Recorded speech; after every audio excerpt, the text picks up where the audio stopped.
Right, so here we are, webinar 8, amazingly, well into the season. I think we thought we could get to webinar 3, didn't we, John? Yeah, I can tell now because I'm sat here looking out my window and the nights are Right, so here we are, definitely webinar getting 8, darker. amazingly. Yes. Yes. So, my name's Simon Lovesley, the founder of Restart Sailing and also Sail Racer, joined by John Emmett. A busy picture of lasers. Is that Weymouth or? Yeah, I'm John Emmett. This picture is actually looking quite old now. This was taken from the Laser Europeans when they're in Barcelona, which, as a lot of people will know, is I'm probably going to say it wrong, is part of Catalan.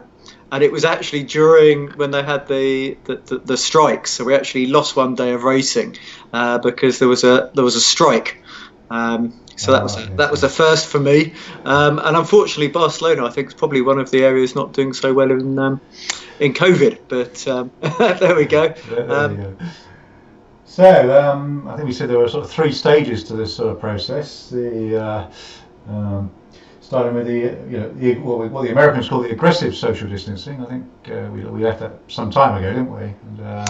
Yeah, I think we're very much in the moderate social distancing now. It's interesting. I had some recent conversations, and people were sort of saying, can I come and stay with you and things like this. And I'm thinking, well, we're really not there yet. We still need to, really respect COVID. And as a sport, we're very lucky that certainly at the beginning of the moderate social distancing, most clubs are back to club racing. Yes, and by all accounts, sort of record numbers out there for the last few years. Yeah, I mean, every cloud has a silver lining, and I think in a lot of respect, this has probably been good for clubs. And actually, some clubs have probably started to prioritise their club members now over running opens or nationals or even internationals, because they're thinking about their membership figures for next year. Yeah. So we thought we were sort of moving into the right hand sort of sector of this, nationals and internationals. A bit of that, but we can't do it in a minute. I think it's sort of 2 forward and 1 back, isn't it? Yeah, I mean, in the UK, the situation is relatively stable. If you wanted to look at a rolling day, 7-day average, then you would say there's a very slight increase in the number of infections, but basically it's around 1,000. So we're doing pretty well. There's no big spikes, nothing like this. But at the same time, we still need to be careful. And what I've tried to do on the group, the Facebook Restart Sailing group, is just to post news. So if some days it feels like I'm posting a lot of cancellations, that's just because that's what's happened. I mean, today in some respects is a very good day. The L30s are racing. The 4.7 has just finished their European Championships. An amazing news there for the sailors who were able to fly home from Portugal. Portugal's just been taken off the 14-day quarantine list, so that's perfect. They can maybe come back for the Laser 4.7 nationals. Other countries have been added to that. But it's an adaptive thing, and I've just got to say huge congratulations to my friend Oscar. I think he's probably his name is Oskari from Finland. They've just finished the Finn Silver Cup, and he's just won it for the 3rd time. And I think I've got it right. I think he won 10 out of 12 races. Wow. So really good for Oskari. Obviously, they're all young and fit, under 23 Finn sailors, but it shows that some events are definitely going on. Yes, and good to hear the Silver Cup going, but I think the Gold Cup has had it, hasn't it? Yeah, we lost the Gold Cup. I mean, sometimes it's more about timing in the venues. In the UK, the Weymouth and Portland National Sailing Academy have got some great COVID. I don't know how to put it. They've got the processes there. Procedures. Yeah. So they're able to do things in a really professional way. They've got a huge space. They put a lot of time into it, and they're hosting a lot of championships.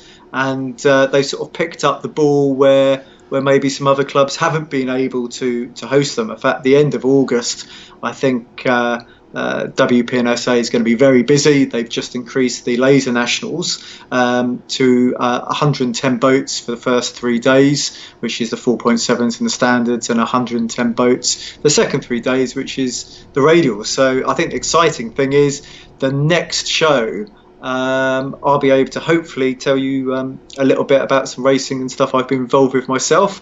And I believe we've just finished the 2000 Nationals here, is that right?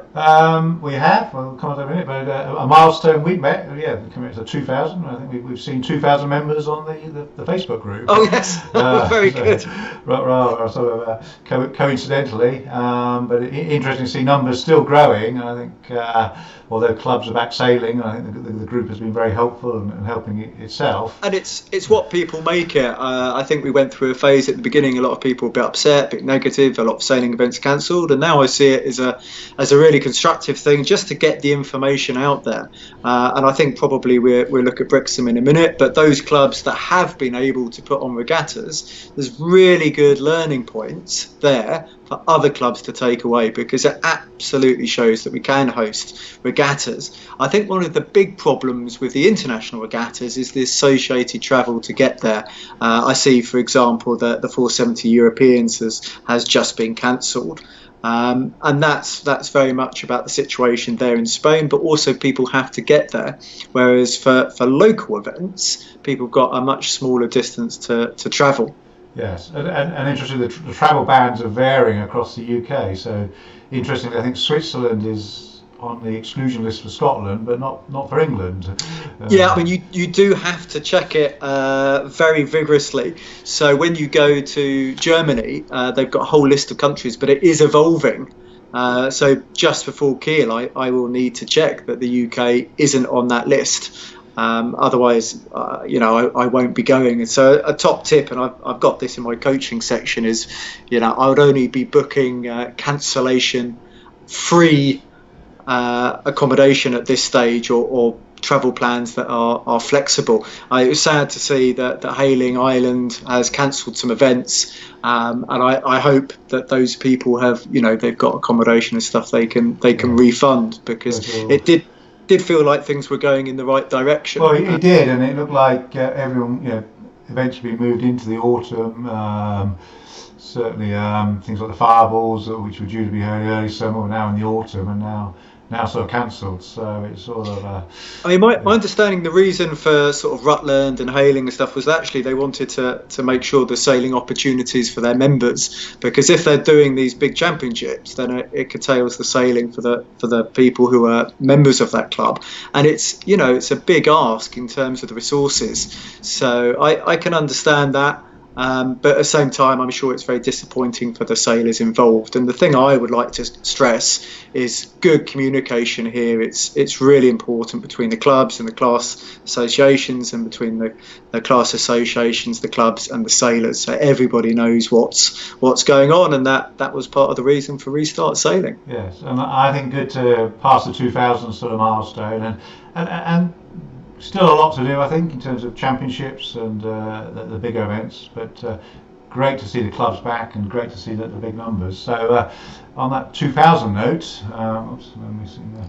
Well, that's our sound levels. Also sound levels.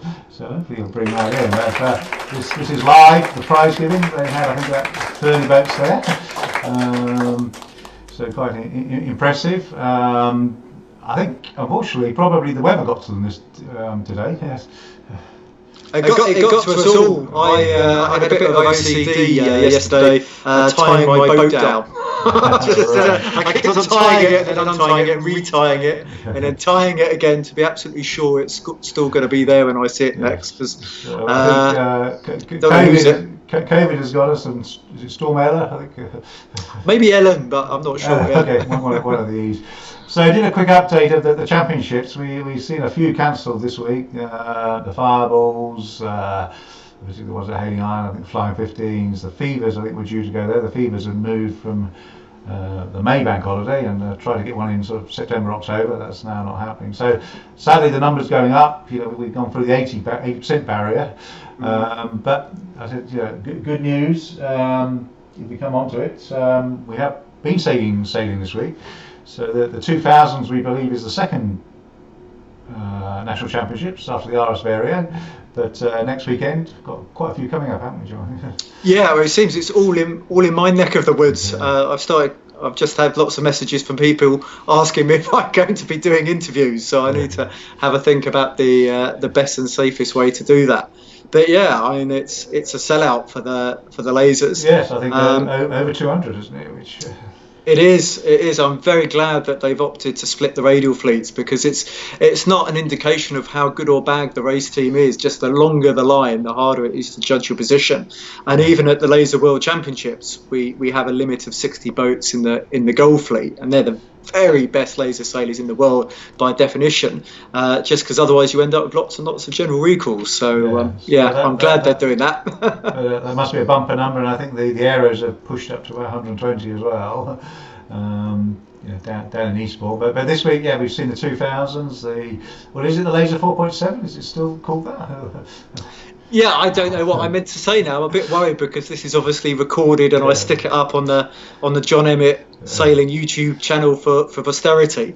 So maybe I should be saying Ilka 4. I mean, it's not Restart Sailing news, but I was really pleased to see that Ovington, they've built their first 20 Ilkas, and I think when I sailed the 49er, they did a really good job of building 49ers. So it's nice to have them working with the class, and hopefully the supply issues we've perhaps had in the past will be a thing of the past. So there's a lot of good things happening for the class. Good to see, I guess, Chris Turner and his team getting it out in these difficult times, and other builders coming on stream.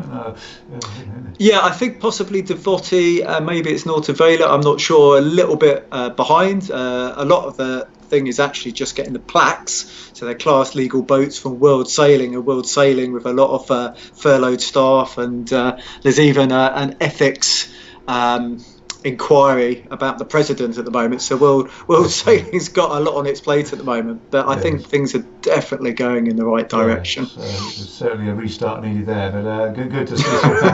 That's definitely not part of Restart Sailing, but it does affect us all. But as you say, we've also seen the Silver Cup, the Finns. Where was that sailed? I didn't quite catch it. Oh, you've caught me out, Simon. I didn't check. I was just really pleased to see Ascari winning races. Yes, the 470s were cancelled in Parma. I know that off the top of my head, because I think Aranel, the host club, has been really good at communicating with the members, and that's probably the most important thing, because Spain, for example, has had as well as France, they've had a big uptick in numbers of infections. So that was sort of the way it was going to go. The Laser Europeans, which was moved to Poland, that still looks like that's a goer at the moment, but my advice to people is to look at buying flights that are refundable or flexible. And it's been quite hard keeping up with all the changes. I think if you looked at, the RSX has moved 3-4 venues, and I think they've now I'm not sure if that one's happening, is it, that of it? I think they're back in Villamora, who seems to be doing a great job of picking up all the championships. But didn't they start there, or? I think they started in Athens, or certainly in Greece. I think Athens. The same. Athens was the second. Because I remember when the RSX went away from Greece, because Greece said you couldn't hold it seemed obvious it was going to happen with the laser. So, mixed feelings, because I don't want to spam anybody, but I still want to try and get all the news out there, because it gives a general picture. But the good news is that the sailing at your home club is absolutely on. The thing which isn't on is for most people is the clubhouse, and that seems very safe way of doing things, because outside it's safe, inside is where infections are more likely to be passed on. I guess I might feel slightly differently in December getting changed in the car park than I do now on a lovely balcony, but the key thing is that we can go sailing. So the club sailing's on. That's and also I think that this week we've seen the Formula Windsurfers out in Switzerland, the foiling brigade. The kite surfers been as well. I mean, there's been lots going on. It just always feels a bit hard because there's more things cancelled than on. But we're just reporting the news. Yes, and I think everyone's making an effort to make it happen, as we see with all these movements and trying to go there. But for the sailors and the classes, it is a challenging time, isn't it? I think. Absolutely. It's good to see them going. But I think some good sailing happening this week, and next weekend we'll see some more. So I think moving on. Yes, I think yes. Some of the ones coming up, the Mustos, the Moths again Yeah, the Mustos. I think that's a sellout, and that's going to be a very tough. That's going to be a very tough fleet. I'm just looking through, and I know a lot of the names there. So I hope they have a cracking event. yes. I And think the Moths is the nationals. So what they've done there, they've cancelled the Worlds, but actually there's a lot, and I'm not exaggerating here. There's a lot of world-class sailors who are going to be in attendance, and I believe they're going to have something like 100 boats flying, and I do mean literally flying yeah. around Weymouth. So who says sailing's not a spectator sport? I'm going to be there with a beer and binoculars on the Castle Cove balcony. Yes, I think that does seem to be a bit of a theme where the events have sort of gone away from the top tier of world championships or whatever and just rebranded a bit. Perhaps give them Well, it's a bit just more. that chart we show at the beginning of every Yeah. show. We're Yeah. just slowly moving along, and maybe we've gone 2 steps forward or 1 step back, but we are making progress. Yes, I think these big events there. I think he said looking for the winter, it's going to be the changing rooms and so forth. Although obviously pubs and restaurants are opening, which similar sort of environments, aren't they? Mm. Well, I'm quite happy to get a little bit cold in the car park so I can have a cracking sail. I hope I hope other people will feel the same way. And actually, I really enjoy after a Wednesday evening sitting outside and having food and social distance socialising. I think it's a really good thing. I'm Yes, just trying to encourage the club to buy space heaters. right. Well, I think this is about adapting, isn't it? Because this situation is going to be here probably well into next year, so we just need ways of finding a way through it. And Brixham, for example, have shown that you can do it. So there we go. Yes, I think it was Matt Sargent there. I think he came fourth or fifth, crewing for his young family, which is great. But Well, it's a really good class for 2000 because it's about as inclusive as you can get, I think.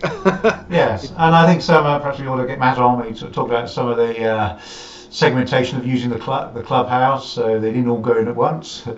Yeah, just so that other clubs can learn from good practices. Yes, and I think they were able to do meals for the sailors, but do almost like school dinners, probably better quality, but doing it in sittings. So I had lovely school dinners, Simon. I don't know what you mean, Yeah. but the way we do our food at Castle Cove, it's all done as single serve, and you get a box and it's dished out for you, and I think it's not actually a huge change. Some people have actually turned up to get it as a takeaway to save them cooking at night. Yes, So it's obviously good and stuff. I think that's what's good to see, how people are adapting and making changes and showing that we can effectively provide the social distancing that we really need to keep And safe. I've said all along, and obviously I wear a coaching hat, but actually training is a really important part of sailing. It's not just racing every weekend that you possibly can.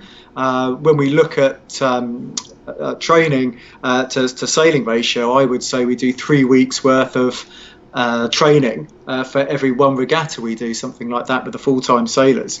So that's something to think about. Now I think you can train now without a coach in larger groups. It's just very much thinking about the safety on shore, so you can all meet out there, but just making sure you don't have that crowding when getting on the water.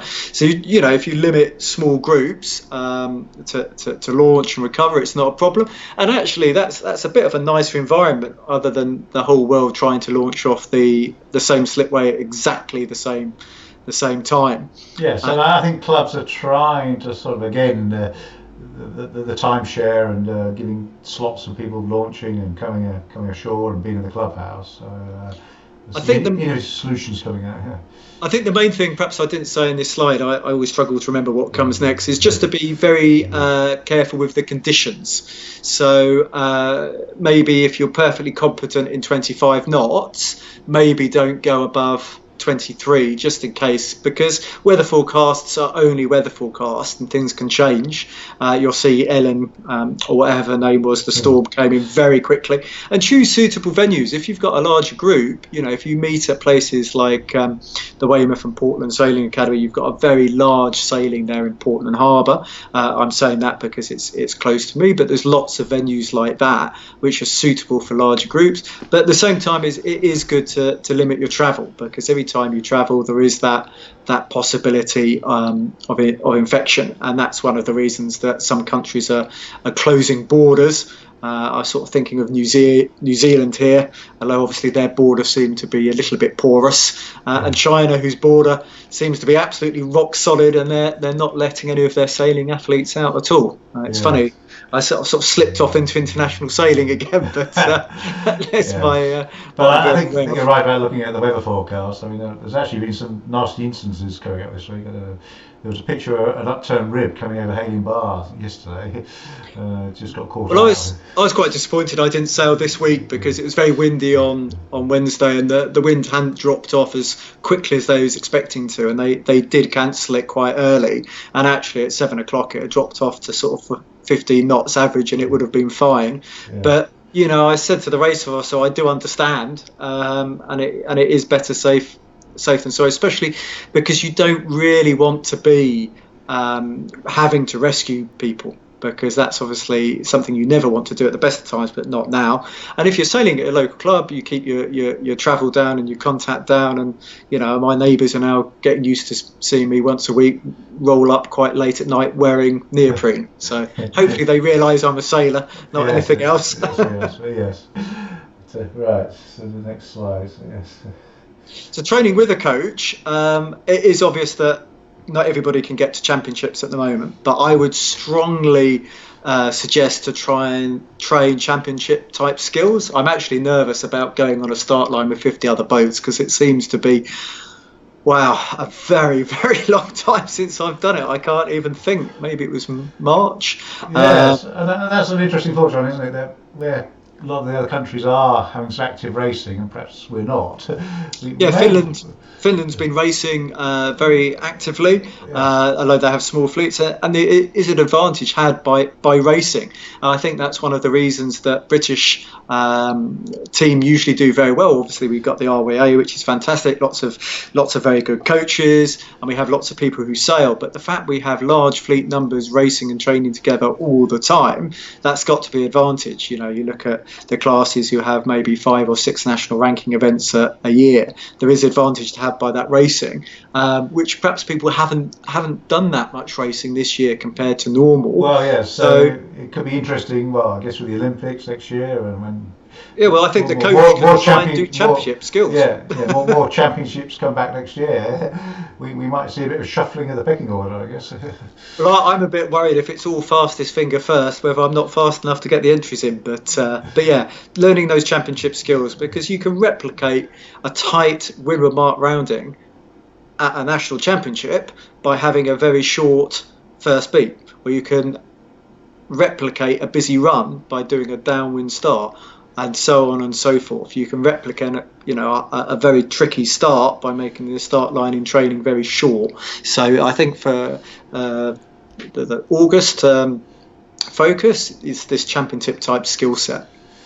Yeah.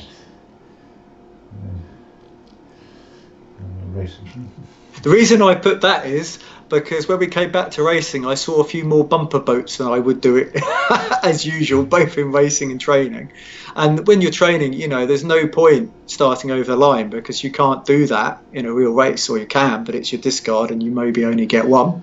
And also just things like Rule 42 and Rule 18, you need to respect them like it's a real race when you're training. And it's been a long time since we've had sort of real big races for some people, and I just wanted to put that in there. And that's actually something that I usually put there on the table when I first coach any squad. Yeah. Actually, a quick question: are we into the new rules? No, the new rules will start with the next calendar year. Some of the changes look quite strange, like the way you finish and so on, but actually it's just tidying up the wording. There's been a lot of debate in the background, because one of the things you want at the Olympics is roughly 4 years worth of case studies in case there's some really difficult instances which come up. But because the changes are so minor, they will change. And you will have some classes which we're expecting to change equipment after this Olympics. So, for example, the composite lower section for the radial, in theory, comes in September. We're still looking at what's going to happen there. Probably it will be done as a regatta by regatta basis. But my personal view is the whole class should have the same. It seems crazy to have, club sailors training with composite sections, and the Olympic sailors have to spend another year with aluminium. Because that's what they're going to race the Olympics, or the other way around, to have the Olympics sailed with different equipment to what everybody else sails. So training as specific as possible. That's a very big top tip. Yes, that's an interesting times. So I had to put this down as well. This is now directly to the coach, but the coach still needs to think about the conditions, because often we will train in relatively large groups. So you would have 1 or 2 coaches, 1 or 2 ribs. So if there's a problem with one rib, or one rib is taken up looking after a sailor, then you're still okay. When we're probably doing smaller group training, and we need to be more careful for COVID-19 reasons, I think you have to think about the conditions more than you would, and it must be frustrated for those highly competent sailors, but I just still think better safe than sorry until we get into that third phase of this scenario. Yeah, good. So I suddenly realised I probably missed the opportunity before the 2000s to talk about events, but it's important to avoid contact, hand-to-hand contact. It's funny, I never realised how much I used to shake hands. I'm going to hopefully see some of my best friends from university next month, and it's going to be really weird. People I only see once a year. I was really looking forward to shaken by the hand, but you can't do that. So in single-handers, for example, you would often put food and water on the committee boat, or on the pin end, or supporting rib, or if you're really lucky, a coach. But now you're going to need to take your own food and your own drink on the water. Now, just because you're carrying it in your boat doesn't mean you need any less. If you normally drink a litre of water on a 3-hour race day, then you still need a litre of water, and the same with food. Now, maybe we're not necessarily doing 6-day championships, but you still have to look after yourself, and that's something that's really important. Having the food and water. I actually saw that in some of the pictures from Villamora, that it looked like a lot of the lasers were carrying big dry bags on their bow, which explains that, doesn't it? You still need it. You still need it. Ordinarily, that would be in a rib, wouldn't it, or somewhere else? But I guess is everyone carrying it, or? I think the people who want to be performing at their best for the second race should be doing it. I'm more worried about December. I normally have a jacket on in between races, so I'm not going to be allowed that. I have to sail around more to keep warm. Yes. Stop being so lazy. I hope people are not making that decision of not carrying it for weight or windage or whatever. Because, it's really serious, especially the hydration. And during these times when we're very worried about illness, you have to really look after your body. So that's why I put that as number one. But it does actually explain those pictures, which I was puzzling over earlier. That they all have big bags on the bow, which ordinarily you wouldn't see. But I think that's more in the sort of self-sufficiency mould, isn't it? Going back to the old days, isn't it, really? But we would do that for training anyway. Take a little bit of, if you're training without a coat, you need to do small sessions. That's always been my excuse for doing a very small amount of time on the water, because once I've run out of fluid, that's time for John to go home. So not bad, this sort of self-sufficiency, is it? So and it goes the same with the clothing, because a lot of the time you have changing rooms. If you don't have changing rooms, you need to think about what you're going to do. And I think actually it's becoming more and more appropriate, even if you look strange, to turn up at the boat park wetsuited, and maybe even go back wetsuited, so you can jump straight into a shower as soon as possible. I'm not thinking perhaps so much in August, but in December. And you need to try and book accommodation which is close to the venue for that reason.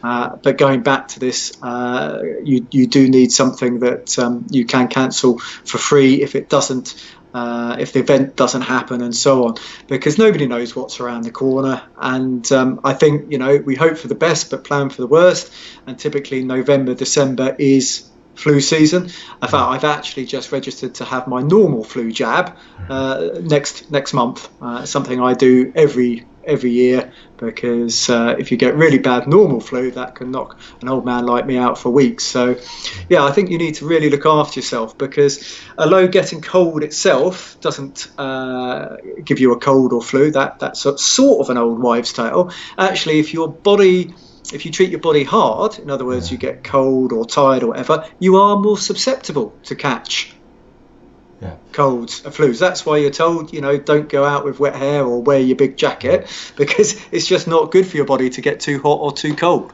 So do think about that. And one of the reasons I think about the changing is you probably need to think very carefully about what you're going to wear, because you're not going to have that facility to change it on the water probably. Yes, and I think it's good to see how well the clothing technology is helping here, isn't it? Yeah, if this had happened 30 years ago, it would be when we all had bubble point shade and cut off jean shorts. It would have been a lot worse. And I guess the sort of must-have sort of gear will be those sort of changing robes, won't it? Things like that. Yeah, I've had a new, well, not so much by me, but other people have had some near scary experiences with John's towel. So yeah, I think changing robes are probably a worthwhile investment. Yes, so I think yes, as you say, this potentially will bring the clothing technology along even further, won't it? Right. Yes, and your masks. And finally, yeah, you need a mask. I was amazed. I picked up some takeout food and somebody came in, and it was only when they went in, they went, "Oh, I need a mask," and they put it on. And it just needs to be a habit. I'm absolutely amazed it's still a debate, because I spent 5 years at university studying these things. I worked in the food industry for 1 year, and that's just about you had to wear masks to reduce bacterial and viral infections. And I think actually if you ask a small child, they would understand that surgeons wear masks to protect people when they're operating. So I never really understood why there was such a protest, as it were, not to wear masks, other than the fact there was a bit of a shortage in this country. But yeah, you need to have it there and available. And I have one in my jacket pocket, I have one in my van, and I have one in my sailing bag, so that it's always available. Because I think in the main people are wearing them, aren't they? But I hope so. There's these very, very cruel memes going around in the internet saying basically your ability to wear a mask is an intelligence test. I don't think by humiliating people you encourage them to do what's right. But it's a fact. If you look at masks, like for example an N95, actually the definition of that mask is the amount of viral protection it gives you. But it's more than that. It's protecting other people. And for these championships, it's protecting maybe the slightly older volunteers who are doing their very best to put on an event for you. I think coming back to the 2000, apparently, a lot of those are family groups in the bubbles, but a few were wearing masks on the water, which is slightly more tricky, isn't it? Yeah, I think by the time you're actually on the water, it's harder to think of a better ventilated place, and also you're getting a lot of UV on the surfaces, and the surfaces are being constantly washed down with salt water if your sailing's anything like mine. Yeah. But yeah, I have really no problem with better safe than sorry, really no problem at all. And it also means if you wear a mask rather than keep on taking it on and taking it off, you're not going to forget that, and you're not likely to take the mask off and touch your face. I mean, this idea that British people weren't intelligent to know how to wear a mask, I found a little bit baffling, but there we go. Yes, well, I have found the trick of wearing them with glasses. The trick is to pinch down hard on the nose so you have a good seal. But the point is, Simon, you want a good seal anyway. Well, that's right. But I learned that by trial and error, really. That's very easy to get steamed up, isn't it? Well, most of them will have a small piece of metal or something at the top, and that's how you know you got it the right way round. But I mean, I think I said on the earlier shows I was in Melbourne when they had the bushfires, so I've just been wearing masks for the last 8 months. So it's force of habit for me now. Yeah, I think, as you say, coming a sort of a second nature. All right. And looking forward to next week, we have the sort of start of the Restart Sailing Regatta, which is starting to open entries, which we'll see off the website. A few clubs signing up. So again, more activity. I think it's going to be a busy weekend next weekend with various regattas and open meetings going on. No, looking forward to doing some more interviews and chatting to people from different classes, different clubs, and just about bringing the sailing community together, really. Yeah. Good. So I think the next one is well, September, believe it or not. Yeah, just perfect timing to talk about all those busy August regattas. So yeah, hopefully people can join us there. We're going to be almost into double figures of shows, which I guess was a bit unexpected when we first started, but that's the situation we're in now. Yeah, so I think I said, yeah, still much work to be done, and I think yeah, working with clubs and classes, getting the sort of the procedures yeah, discussed and everyone helping each other. And please, people, do post on the group any news, whether it's it's too simplistic a thing to say, but whether it's good news or bad news, we want to keep people informed, and the comments and suggestions are really very much welcomed. Do remember to like the video. Any comments we will go through and we will try and answer the questions. But also, if you follow, and then that time we do the next show, you'll get that little reminder, and that makes it easier. For people not on Facebook, just tell your friends the John Emmett Sailing YouTube channel will have this video put as soon as we can, as soon as practical after the show, and that video you can easily embed into your club website or anything like that, just to try and get the information out there and tell people, to get out sailing in a safe way. Right, and we'll see you in a couple of weeks' time. Brilliant. Thank you very much, Simon. Okay, thank you very much.